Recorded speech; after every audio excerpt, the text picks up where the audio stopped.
This is a group project done by Michaela, Brittany, and Mary. We want to become elementary school teachers. This project has taught us how to become better teachers and how to enrich our students' lives. Through observations of various schools and modules we learned in class, we gained an abundance of knowledge about how to become future effective teachers. At the Family Resource Center tied with Physical Development module, we learned and observed it's important to identify different stages of physical development to encourage motor skills, imagination. With observing the different stages of physical development, it's significant to have age-appropriate activities that challenge them but are also not too challenging. It's also important to make sure the children are developing correctly with encouraging motor skills. It helps them develop everyday skills that they need to practice. This sets them up for future classrooms and improved concentration. Encouraging imagination is also important to physical development. According to the Child Development and Education textbook, a lot of chatter, fantasy, and sheer joy accompany gross motor skill movement in early childhood. Often young children infuse pretend roles into their physical play.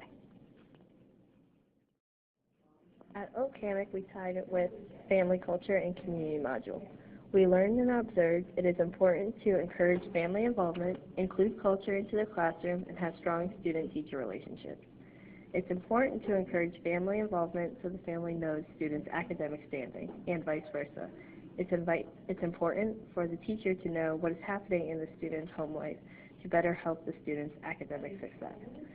It's necessary to include student culture in the classroom so there isn't a bigger gap between home and school, and so the students feel more comfortable in the classroom.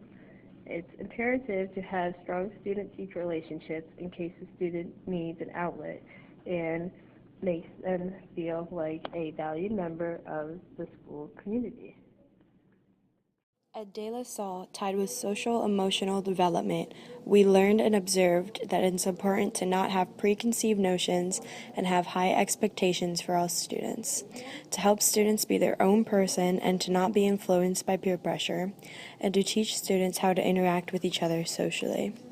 With all children, especially ESE students, you cannot limit them by having preconceived notions. You have to have high expectations because if you believe they can do it, they will.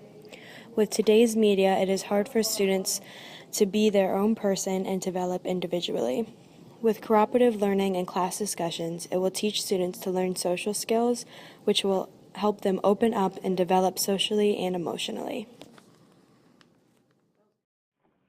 At Gulf Coast High School, tied with cognitive development, it's important to teach all learning styles, to ask open-ended questions, and to provide activities that encourage student learning.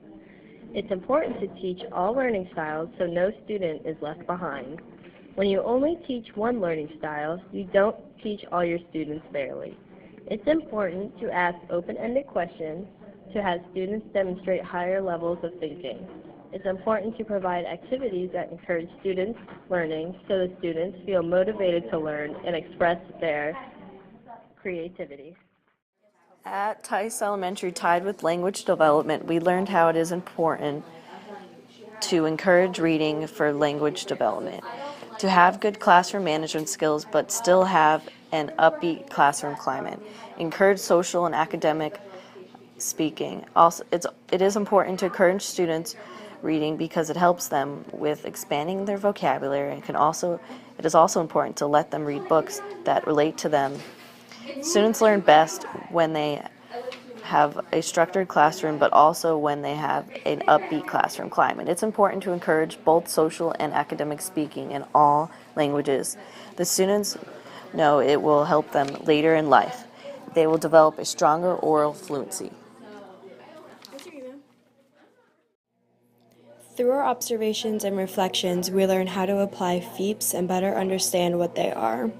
Some FEEPs we believe we express our understanding for in this project are: Develops learning experience that requires students to demonstrate a variety of applicable skills and competencies, designs instructions for students to achieve mastery, manages individuals and class behaviors through a well-planned, managed system, conveys high expectation to all students, respects students' cultural, linguistic, and family background.